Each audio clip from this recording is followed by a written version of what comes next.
up, gang? We got some updates. We got some updates for the Goofy. We got some updates for the Pooh Shiesty, Mr. Crash Dummy himself. We got some updates on the case, man. The trial date has started. Big 30 even hired Yo Gotti's lawyer. Now that's interesting. The reason why that's interesting is because one of these niggas gonna snitch. I don't care what y'all say. Somebody is going to snitch. You not about to tell me that nobody in this case is gonna snitch. It's gonna be the daddy. It's gonna be Big 30, or it's gonna be one of them little minion motherfuckers that was listening to Pooh Shiesty. Somebody gonna get snitched on for sure. And I think it might be Big 30. You know what I'm saying? Because Yo Gotti and CMG is gonna make sure they artists get out of jail. Point blank, period. Do your homework. Do your homework. Do your homework. The trial date has been set for rapper Pooh Shiesty and 8 others accused of kidnapping and robbing Gucci Mane at gunpoint. That happened in January. Jeremy Pierre joining us live. Jeremy, they were arrested, late March, early April, and they've already set the trial date. That's coming soon. Yeah, less than 2 months away. July 6th. It's going to take place in Dallas. The Northern District of Texas is where it's going to take place. Remember, Pooh Shiesty and several others accused of kidnapping, robbing, as well as theft of Gucci Mane. Now, of course, this all taking place in January, but the arrest happened in March. We were live. We brought that to you as breaking news when they FBI, TBI, and other law enforcement agencies raided Pooh Shiesty's dad's home, who also remains in custody connected to this case as well. Now, again, all 9 of them, still in custody, and their trials will be held July 6th. Now, remember, Pooh Shiesty and Big 30, they are connected in this case as well. Shiesty's lead attorney, Bradford Coyne, stepped away from the case in April last month. However, he still has attorneys on his team representing him. Now, of course, we're going to continue to keep our eye very close on this case. Pooh Shiesty, if convicted, could face up to life in federal prison. Yeah, look, that's quick. Well, we'll see what happens.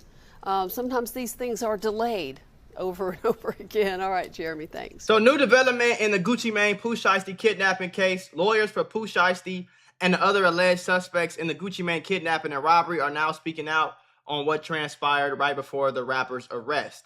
All right, so as folks in the hip-hop community and beyond are still trying to come to grips with the shocking kidnapping and gunpoint robbery of rapper Gucci Mane that was allegedly pulled off by fellow rapper Pooh Shiesty, new details have just been revealed, and now we're hearing from Shiesty's team. If you'll remember, we previously told you that Shiesty and 7 others were recently arrested in connection with the kidnapping and robbery that took place at a Dallas studio in January. Shiesty, legal name Lontrell Williams, and his father, Lontrell Williams Sr., allegedly orchestrated the plot in an effort to force a contract release.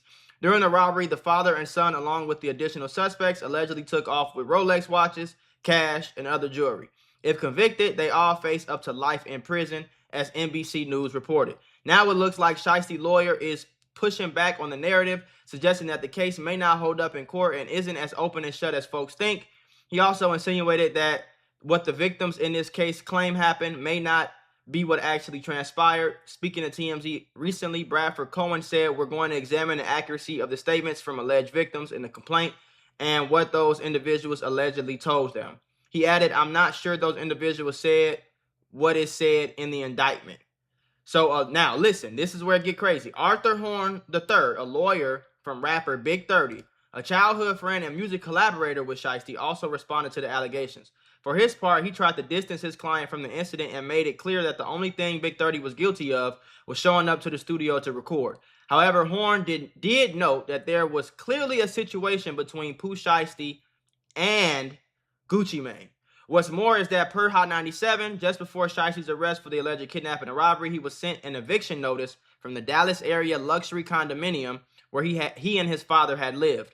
The notice cited a series of lease agreement violations that stem from multiple instances where guests of Shiesty were flagged for having overwhelming marijuana smells, unauthorized tenants, animals, and more. The eviction notice was reportedly served in the weeks leading up to Shiesty's arrest, but it's unclear whether he or his dad has left the apartment. Listen, y'all, YouTube and Meta might owe you up to $1,000 if you or your child grew up on social media. If you or your child spent years growing up on social media and experienced serious mental health issues, you should hear this. Recently, a jury just ordered Meta and YouTube to pay millions for their role in designing and promoting addictive platforms. They know that their apps can cause anxiety, depression, or body image issues, but they never shared those risks with us. They never made us sign anything that we knew the risk. They just maximized their profits. And the recent historic verdict underscores the consequences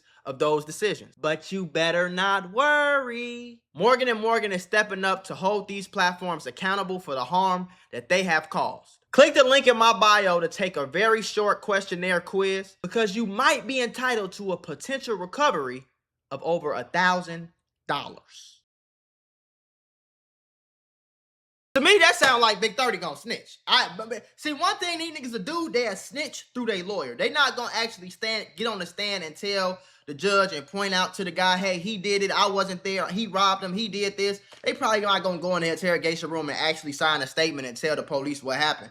But what's gonna happen is the lawyers don't give a damn about keeping a gangster. The only thing the lawyer is trying to do is get their client off, found innocent. You feel me? The only thing they trying to do is get their client found innocent, because if their client is found innocent, that is a win in their book. And that makes their lawyer career skyrocket. You feel me? So a lot of times what happened is the person who had the least to do with it, like Big 30, he'd tell his lawyer, like, man, shit, I ain't do nothing. Pooh Shiesty and them robbed them niggas. I was just sitting there. I just pulled up. I ain't know what happened. I tried to tell him to stop. He ain't listen. So he might say that to his lawyer. Now, saying that to his lawyer is not snitching, because when you say something to your lawyer and you arrested for a case, whatever you tell your lawyer is protected by privilege. So that your lawyer can't use what you told them to get you arrested. But what they can use what you told them to go find evidence to support your claim, and then present that shit to the court and be like, look, my client pulled up here at this time. You get what I'm saying? So it's like, for Pooh Shiesty, if let's say they all got different lawyers, if Pooh Shiesty is he's fighting the police, he's fighting the prosecutors, the judge, the jury, and he's fighting every one of his co-defendants' lawyers too, because all his co-defendants, whether it be his dad, Big 30, all them other niggas, them lawyers, that's Big 30, his dad, everybody else lawyer, they have no problem throwing Pooh Shiesty under the bus to get their client found innocent. They don't give a fuck. I'm trying to tell you. So if I was Pooh Shiesty in this case, your ass, you need to be knocking on them door like, excuse me, can you please just give me 10 years, please. Because like I said, anytime a statement is said where your lawyer says that there was, number one, the first thing his lawyer said, there was clearly a situation between Pooh Shiesty and Gucci Mane. What the fuck does that mean? There was clearly a situation? Right? His lawyer also said this. He tried to distance this is Big 30 lawyer. He tried to distance his client from the incident and made it clear that the only thing Big 30 was guilty of was showing up to the studio to record. Now, like I said, if I am Big 30's lawyer, I am not Pooh Shiesty's friend. I am Big 30's lawyer. Yo Gotti and CMG hired me. They hired me to get Big 30 off. They not paying me to get Pooh Shiesty off. They're paying me to get Big 30 off. So if I have to throw Pooh Shiesty under the bus to secure not only my check, also make myself as a lawyer look better, and continue my great relationship with CMG and Yo Gotti. This is the same lawyer that represented Yo Gotti before in cases. He represented Big Jook in cases. You don't think that he will throw Pooh Shiesty ass up under the bus to make sure that his client walk free? Oh, man.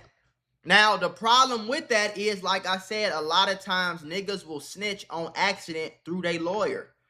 That's what happens. That's what Gunna said happened to him. He told his lawyer what happened and whatever this, that, the third. His lawyer took that information, went to the judge, got a plea deal, told Gunna to sign it. Gunna signed it, not really realizing what he had to do. And then Gunna end up in the courtroom saying yes, ma'am, a bunch of times. You feel me? Because lawyers don't give no fuck about you being mad at them because you force them to be a snitch, or the lawyer ain't trying to keep it straight with you. Lawyer trying to get you off, motherfucker. No matter what. You feel me? When I was on a gun case, you know, I had to hire. It was 4 of us on the case. I had to hire different lawyers, right? Because each lawyer is only going to try to get their client off. So if I hire the same lawyer for all 4 people, that's a conflict of interest. Because now, instead of trying to get me off, he's trying to get everybody off. But in order to get somebody off, he might have to throw somebody up under the bus. Because we all got pulled over with guns in the car. So, nigga, if even though the case was bullshit, okay? But anyway, if I make you my lawyer, okay, your job is to get me off. His job is to get him off. His job, you get what I'm saying? So I had to hire multiple lawyers from the same practice or from different practices for that to work. This is basically what's going on right here. You know what I'm saying? And I don't think that his dad, I don't think everybody in the case is gonna keep it solid. Especially them young dumbass niggas. Remember, it was multiple people. It wasn't just his dad, it wasn't just Pooh Shiesty, it wasn't just Big 30. It was some random CMG Pooh Shiesty Chopper Gang followers up under him. Them was the dumbass niggas taking pictures with the Rolex on Instagram after they robbed the niggas. You feel me? Taking pictures, flexing with the same outfit on, flexing with the new Rollie they just robbed off dude 10 minutes ago. You feel me? They had the gas station posted up. But them niggas broke. They ain't got no lawyer. How long you think they gonna sit in there before they tell everybody what happened? Yeah, go ahead, give me 5 years. But yeah, I ain't robbed them niggas. They did. And Pooh Shiesty told me to do this and do that, do this and do that, do this. These the feds we talking about. This not the Dallas or Memphis police. These is the feds now. They don't play like that. The feds don't play nice or fair, shorty. You know what I'm saying? So to me, Pooh Shiesty is just more and more cooked. Every fucking time. Pooh Shiesty, Lil Durk, every time I hear something different about them folk, they just cooking theyself in hotter grease. Let me know what y'all think in the comment section below. Do y'all still think Pooh Shiesty getting out? Make sure y'all watch the rest of my videos. Let me know if you like this new format or if you want me to go back to the green screen. I'm kind of seeing a lot of y'all saying y'all love the new format better. Some people saying y'all miss the green screen. So I think what I'm going to do is I'm going to start mixing them in together. You know what I'm saying? So anyway, I appreciate y'all. I love y'all. And I'll see y'all in the next one.